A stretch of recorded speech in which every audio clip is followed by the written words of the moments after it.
Louisiana. Have I now? Does what? What did you say then? What did you say then? The old buttered treatment of psychiatric disorders. Thank you. You're very, very welcome indeed. What a start to the programme, eh? This is it. This is... No, what I can do without this radio business scratching a living here when that's going straight for the top like that fat geezer who's no longer with us. Hey? Brilliant. That's a little sort of combined enterprise between the Sugar Cubes Adoration Society and James H Reeve. What's that one? No, anyway, it's just one of apparently of a series of mega mixes which is coming out in the near future. So stay tuned. I'll have the evenings free to pop round flogging them, won't I, from door to door. That must be House of Jim or tidying up the house or something. Anyway, it doesn't matter. And I think since this is the penultimate episode of Growing Strain, then let's get weaving.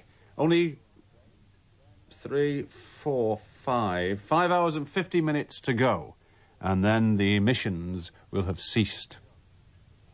And the universe will take on a whole ghastly and deserted outlook. But until then, we must make the most of things. We have a matter of 2 hours, 3/4 and a bit to get through this evening.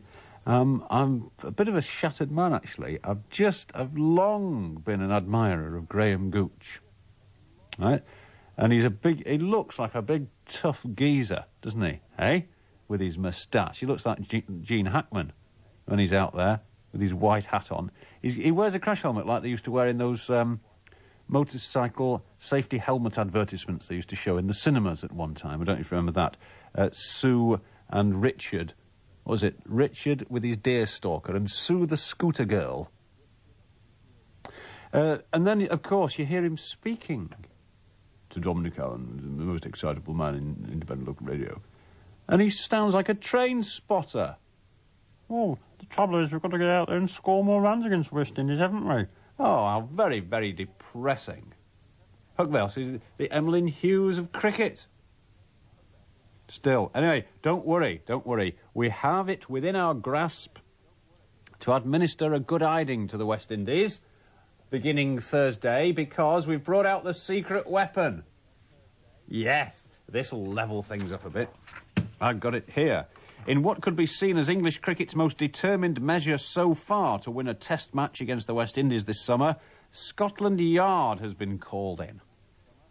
Police will begin confiscating flags, banners, drums and other musical instruments at the Oval Test tomorrow in a move which Surrey Cricket Club hopes will ensure at least one English victory this year.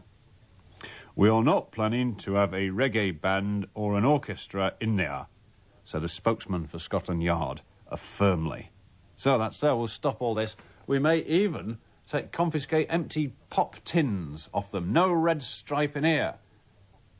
I think this will strike such a psychological blow that England may very well, given a couple of hurricanes and a lot of bad light and several injuries to key West Indian players, may be able to avoid an innings defeat between now and next Tuesday. So there we have it. Other than that, what do we have? Actually, talking of cricket, what about Gatting, eh? Fined £5,000 for that. I don't know. I caught myself, actually, going the wrong way a little bit on this one. I was thinking, that's outrageous. I mean, what's he done, apart from act the goat a bit? He's still one of England's finest players. And then I thought, wait a minute, if it was Fat Guts, Big Mouth, Botham, who was being fined £5,000, I'd be screaming, it's not enough, ban him for life. There we are. This is an argument which is useful in that it surfaces every few months, isn't it, and seems likely to provide plenty of ammunition for the forthcoming, for the foreseeable future. Other than that, I don't know. We're hoping to have Matthias Rust in the studio a little later. He will be dropping in, provided, of course, his flight isn't delayed, to tell us about his experiences in the Soviet Union. And it reminds me of something, actually. Talking of sort of people who shot to celebrity through imprisonment. Do you remember a bloke called Marcus Sargent? You don't? Well, I'll tell you what happened to Marcus Sargent. In 1981, Marcus Sargent was sentenced to 5 years imprisonment for discharging a starting pistol in the Mall during the Trooping of the Colours ceremony. Now then, say he got time off for good behaviour. He'd have been out in 1984, something like that, and nothing has ever been heard of him. One would have thought that he would have sold his story. If you can help, if you have any word of where Marcus Sargent is, then I suppose it would pass a few moments, wouldn't it? Yeah. As regards the postbag, we have a quite extraordinary and unique edition of the Prestwich and Whitefield Guide, which appears to have been found, well, it's a little sneak preview to next week's issue, and it seems to have passed through the hands of Mr. Lawrence, au confectioner extraordinaire. And it's quite the funniest thing I've seen for many. You're wasted, Mr. Lawrence, making holes in donuts all day long. We've also got a potato. Yep. I'll explain more about the potato. It's not enough in itself, really, is it, in radio terms, just to say we've got a potato on the programme. But there's a story attached to the potato, and I shall tell you about that. Anything else? No. You know how it is. It's like you do, you know. Like Christmas Eve, you whine, you don't do much, you just tidy up a little bit and hope that the day goes past without any major headaches, really. So that's what we'll do.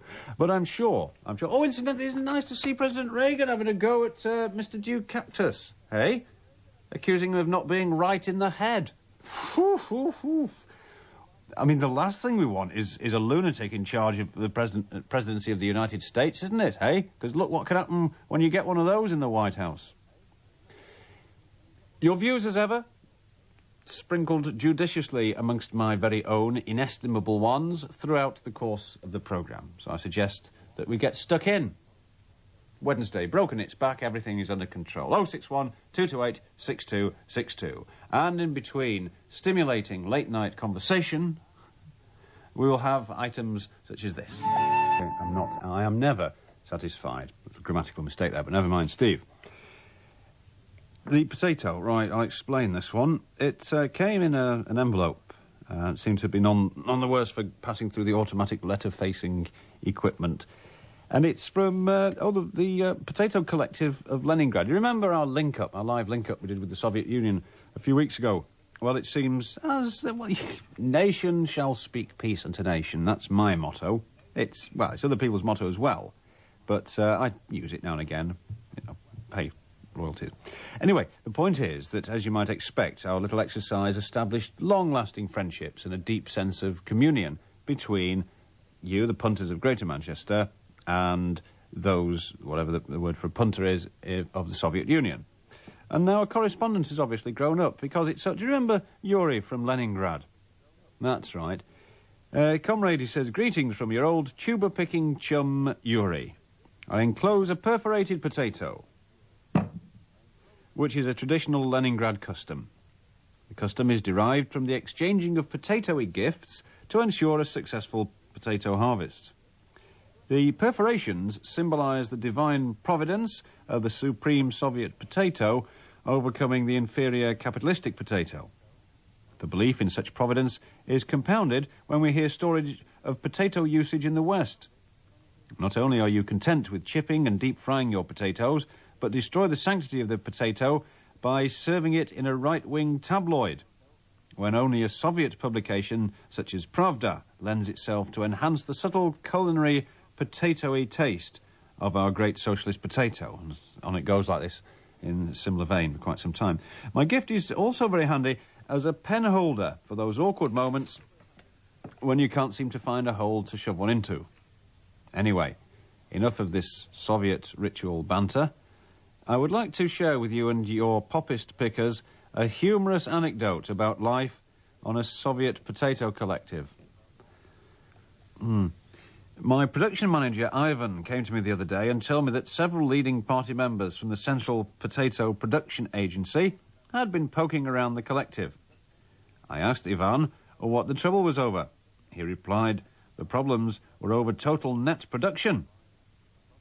I then queried him further over production, to which I said, what sort of production problems, Ivan? To which he replied, listen, Yuri, our spuds have dropped. To which I replied, Ivan, my spuds dropped years ago. Oh, how we laughed continuously throughout our long, hard winter. Anyway, I must go now as our socialist sun rises on this majestic socialist morning, for I have potatoes to tend to. Before I leave, as you're in the record business, I would like to inform you that Russian music is not so far behind yours. I believe it is fashionable in your Western plutocracies to play music like jamming, house and hip-hop. Well, let me tell you, Mr. Western capitalist radio jacket, that Radio Moscow have been jamming for years. I must go now, but before I do, I apologise for the delay in correspondence. You know what our postal agency is like these days. You just don't seem to find the donkeys like you used to. Yours, fraternally, Uri from Leningrad. P.S. Comrade Reeves, if at all possible, could you read out my letter before midnight on Wednesday evening, as reception on the old crystal set is at its best? Could I also ask you not to read this P.S. out, as the KGB may make inquiries into where I got my crystal set from. Well, there we are.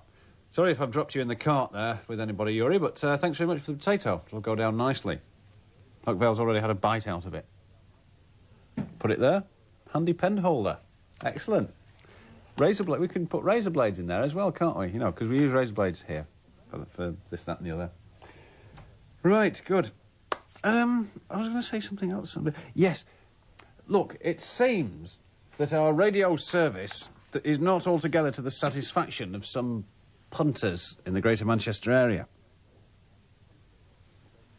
To name but one, Herbert.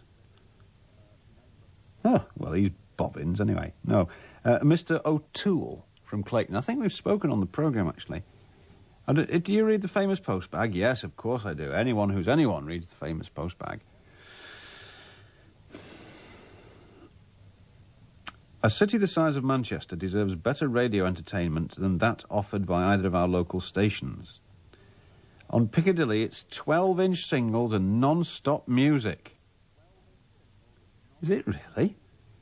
I am looking for a bit of wit, humour, experience, not some young kids screaming at me, as in the case of Piccadilly. Oh, I see. I didn't realise that I fell into this category, Mr. O'Toole. If I'm a kid, what are you? You must be one of the last survivors of the Boer War. Well, sorry about that, then. Anyway, Mr. O'Toole has an answer to hand. He says, I suggest both stations pop into a couple of clubs in Manchester where there are a few DJs who could liven up the airways. Good grief. Hey? What we're going to do? Are we all going to put spoons on a piece of string down our trousers? What's that? Well, I'm sorry. I wonder if there's a radio station that I might bob round to Mr. O'Toole's house and give him a bit of one-to-one instruction in radio broadcasting. Well, me and a few of the lads, anyway. What else was there? I can't remember. But since hip-hop, screaming 12-inch kids is what you seem to think the station consists of, Mr. O'Toole, then that's what you'll get, because this evening, a little later on, we're going to bring you the latest disco sensation from New York City. Right? Oh, yes. My friend and confidant, Huck Vale, looks bemused. This comes as a surprise to him. But it's true. The sound which is sweeping the Big Apple. Oh, yes, indeed. Don't worry about that. A little bit later on. So, the Big Potato. No, that's Leningrad, as you'll have seen. Sorry, confused there. Oh, have you seen this? In the papers today, exclusive in one of the papers, pesticides. God, dear, oh dear. The worst things you can eat, apparently, are wholemeal foods. Absolutely big mistake. Because, do you know what happens? Things with the skin still on and with loads of bran in them retain the pesticides. That's right. Which, apparently, do you know what happens? Seemingly, some unscrupulous farmers, probably in a desperate attempt to make ends meet, because now they're being paid hundreds of pounds for not growing anything, they throw shovelfuls of pesticide over potatoes and what have you after they've been picked.